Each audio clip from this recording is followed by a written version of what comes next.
Hi friends, അസ്സാം വലൈക്കും. ബിസ്മി കിച്ചണിലോട്ട് എല്ലാവർക്കും സ്വാഗതം. ഇന്ന് നമ്മൾ ഒരു നേന്ത്രപ്പഴം കൊണ്ടുള്ള നല്ല ടേസ്റ്റി ആയിട്ടുള്ള ഒരു സ്നാക്കിന്റെ റെസിപ്പി ചെയ്യുന്നത് എങ്ങനെയെന്ന് നോക്കാം. അതിനായിട്ട് ഇവിടെ ഒരു നേന്ത്രപ്പഴം എടുത്തിട്ടുള്ളത്. ആ നേന്ത്രപ്പഴം നമുക്ക് തോലൊക്കെ കളഞ്ഞ് ഇതേപോലെ ഒരു പാത്രത്തിലേക്ക് കട്ട് ചെയ്ത് ചേർത്ത് കൊടുക്കാം. ഇപ്പോൾ തോലൊക്കെ കറുത്ത് പഴുത്ത് നല്ല പഴുത്തിട്ടുള്ള പഴമാണെങ്കിലും ഇതിന് നല്ല ടേസ്റ്റ് ആയിരിക്കും കേട്ടോ.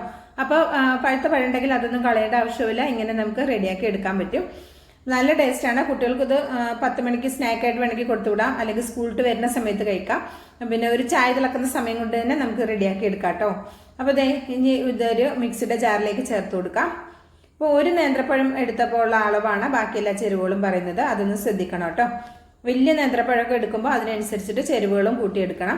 ഇനി ഇതിലേക്ക് ഒരു 1/4 കപ്പിന്റെ അടുത്ത് പഞ്ചസാര ചേർക്കുന്നുണ്ട്. മധുരം നിങ്ങളുടെ ടേസ്റ്റിനനുസരിച്ച് ചേർക്കാം.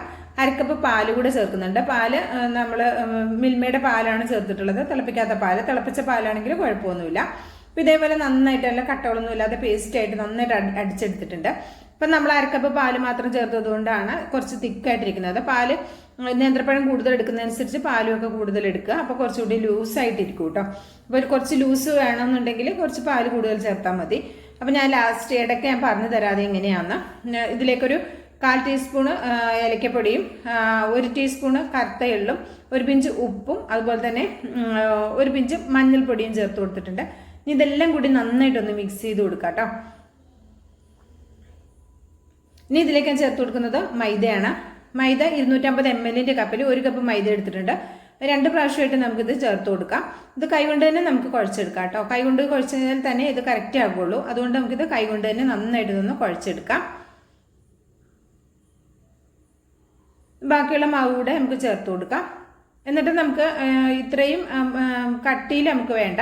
അപ്പോൾ ഇതിലേക്ക് നമുക്ക് കുറച്ച് വെള്ളം ചേർത്ത് കൊടുക്കണം. നമുക്ക് മിക്സിയുടെ ജാറിലേക്ക്, നമ്മൾ പഴമൊക്കെ അരച്ചെടുത്ത മിക്സിയുടെ ജാറിലേക്ക് ഒരു 1/4 കപ്പ് വെള്ളം കൂടി ഒഴിച്ചിട്ട് ആ വെള്ളം ഒന്ന് മിക്സ് ആക്കിയിട്ട് അതുകൂടെ ഒന്ന് ഒഴിച്ചു കൊടുക്കുന്നുണ്ട്. അപ്പോൾ നിങ്ങൾക്ക് ഈ വെള്ളം വേണ്ടാന്നുണ്ടെങ്കിൽ ഇതിന് പകരം പാല് ചേർത്താൽ മതി കേട്ടോ. അതാണ് ഞാൻ നേരത്തെ പറഞ്ഞത്.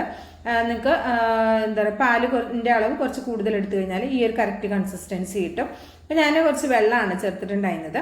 അപ്പോൾ 1/4 കപ്പ് വെള്ളം കൂടി ചേർത്ത്, അപ്പം 1/2 കപ്പ് പാലും 1/4 കപ്പ് വെള്ളവും എന്ന അളവിലാണ് 1 കപ്പ് മൈദ എടുക്കുമ്പോൾ ആവശ്യമായി വന്നത്. പിന്നെ നിങ്ങൾ എടുക്കുന്ന മൈദയെ ഡിപ്പെൻഡ് ചെയ്തിട്ടിരിക്കും. അതിൽ വെള്ളം കുടിക്കുന്നതിൻ്റെ അളവിനെ ഡിപ്പെൻഡ് ചെയ്തിട്ട് പാലിൻ്റെ വെള്ളത്തിൻ്റെയൊക്കെ അളവിൽ ചെറിയൊരു മാറ്റമൊക്കെ വരും കേട്ടോ. അത് കുഴപ്പമില്ല. അത് നോക്കിയിട്ട് എങ്ങനെയാ വെച്ചാൽ ചെയ്താൽ മതി കേട്ടോ. എന്നിട്ട് ഇതേപോലെ നന്നായിട്ട് മിക്സ് ചെയ്ത് കൊടുക്കുക. ഈ ഒരു സ്നാക്ക് ഉണ്ടാക്കുമ്പോൾ ഇതുപോലെ മിക്സിങ് പ്രധാനമാണ്. നല്ലോണം മിക്സ് ചെയ്തെടുത്തു കഴിഞ്ഞാൽ നല്ല ടേസ്റ്റ് ആയിട്ടുള്ള സ്നാക്ക് കിട്ടും. നല്ല സോഫ്റ്റ് ആയിട്ടുള്ള പതുപതുന്നനെയുള്ള സ്നാക്ക് നമുക്ക് തയ്യാറാക്കി എടുക്കാൻ പറ്റും കേട്ടോ. ഇനി ഇതിലേക്ക് നമ്മൾ ചേർത്ത് കൊടുക്കുന്നത് 1 പിഞ്ച് അപ്പസോഡ കൂടി ചേർത്ത് കൊടുക്കുന്നുണ്ട്. നല്ല ഫ്ലഫി ആയിട്ട് വരാൻ വേണ്ടിയിട്ടാണ് 1 പിഞ്ച് അപ്പസോഡ ചേർക്കുന്നത്. 1 പിഞ്ച് മാത്രം ചേർത്താൽ മതി. ഇപ്പം നിങ്ങൾ കൂടുതൽ അളവിലൊക്കെ ചേർക്കുന്നുണ്ടെങ്കിൽ ഒരു 2 പിഞ്ചൊക്കെ ചേർത്താൽ മതി കേട്ടോ. എന്നിട്ട് ഇതേപോലെ നന്നായിട്ട് മിക്സ് ചെയ്തെടുക്കാം കേട്ടോ. അപ്പസോഡ മാവിൻ്റെ എല്ലാ ഭാഗത്തും എത്തുന്ന രീതിയിൽ നന്നായിട്ട് മിക്സ് ചെയ്തെടുക്കുക. ഇപ്പോൾ നിങ്ങൾക്ക് അപ്പസോഡ വേണ്ടെന്നുണ്ടെങ്കിൽ ഇതിന് പേരെ നിങ്ങൾക്ക് ബേക്കിംഗ് പൗഡർ ചേർത്ത് കൊടുക്കാം കേട്ടോ. അത് ചേർത്താലും മതിയാകും. എന്നിട്ട് ഇതുപോലെ നന്നായിട്ട് മിക്സ് ചെയ്തെടുക്കുക. ഇത് നമുക്ക് റെസ്റ്റ് ചെയ്യാനൊന്നും വെക്കേണ്ട ആവശ്യമില്ല. ഇതാണ് മാവിൻ്റെ ഒരു കൺസിസ്റ്റൻസി. ഈ രീതിയിൽ മതി മാവ്. ഇപ്പോൾ പറഞ്ഞ ചേരുവകളെല്ലാം കറക്റ്റായിട്ട് എടുക്കുകയാണെങ്കിൽ ഈ ഒരു രീതിയിൽ മാവ് കിട്ടും. ഇപ്പോൾ ഞാൻ ഇതുപോലെ ഒരു ചീനച്ചട്ടി അടുപ്പത്ത് വെച്ചിട്ടുണ്ട്. നന്നായി ചൂടായി വരുന്ന സമയത്ത് ഇതിലേക്ക് നമുക്ക് കുറച്ച് ഓയിൽ ഒഴിച്ചു കൊടുക്കാം. ഈ ഒരു സ്നാക്ക് നമുക്ക് ഓയിലിൽ ഫ്രൈ ചെയ്യുന്നതാണ് കുറച്ചുകൂടി നല്ല ടേസ്റ്റ് ഉണ്ടാവുക കേട്ടോ. അപ്പോൾ നമുക്ക് ഇത് ഓയിലിൽ ഫ്രൈ ചെയ്തെടുക്കാം. ഓയിൽ നന്നായി ചൂടായി വന്നു കഴിഞ്ഞാൽ ഒരു മീഡിയം ഫ്ലെയിമിലേക്ക് മാറ്റിയാൽ മതി കേട്ടോ. അപ്പോൾ സ്പൂണിൽ അല്പം ഒന്ന് എണ്ണയാക്കിയിട്ടാണ് കോരിയിട്ട് കൊടുക്കുന്നത്. അപ്പം നിങ്ങൾക്കിത് കൈകൊണ്ട് നുള്ളിയിട്ടാൽ മതിയെങ്കിൽ അങ്ങനെ ചെയ്യാം. അല്ലെങ്കിൽ ഇത് കുറച്ച് വലിയ ഉരുളകളായിട്ട് ബോളായിട്ട് ഉണ്ടാക്കണമെങ്കിൽ അങ്ങനെ ചെയ്യാം. ഞാനൊരു സ്പൂണിൽ ഇങ്ങനെ ഇട്ടിട്ട് ചെറുതായിട്ടാണ് കേട്ടോ ഉണ്ടാക്കുന്നത്. ഒരുപാട് വലുപ്പത്തിൽ ഉണ്ടാക്കുന്നില്ല. അത് നിങ്ങളുടെ ടേസ്റ്റിനനുസരിച്ച് വലുതോ ചെറുതോ ഒക്കെ ഉണ്ടാക്കിയെടുക്കാം. സ്പൂണിലാകുമ്പോൾ ഇങ്ങനെ നമുക്ക് ചെറുതായിട്ട് ഇങ്ങനെ നുള്ളിയിടാം, അല്ലെങ്കിൽ കൈകൊണ്ട് ഇങ്ങനെ നുള്ളിയിടാം.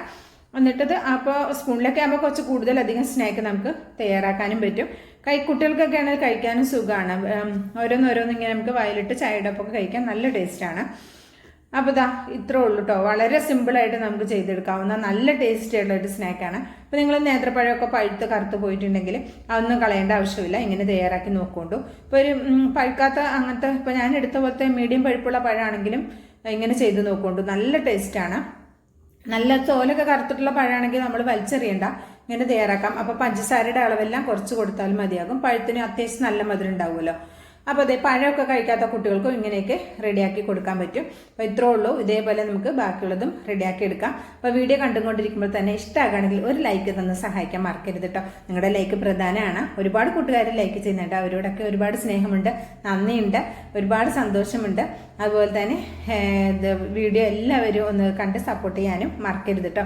അപ്പോൾ ലൈക്ക് ചെയ്യാനും മറക്കരുത്. ഇപ്പോൾ അതേ നമ്മൾ മുഴുവനും ഇവിടെ റെഡിയാക്കി എടുത്തിട്ടുണ്ട്. നമ്മൾ മഞ്ഞ കളർ ചേർത്തുകൊണ്ടാണ് ഉള്ളൊക്കെ കുറച്ച് ഒരു മഞ്ഞ കളറായിട്ട് ഇരിക്കുന്നത്. നല്ല കാണാൻ നല്ല ഭംഗിയില്ലേ അല്ലേ?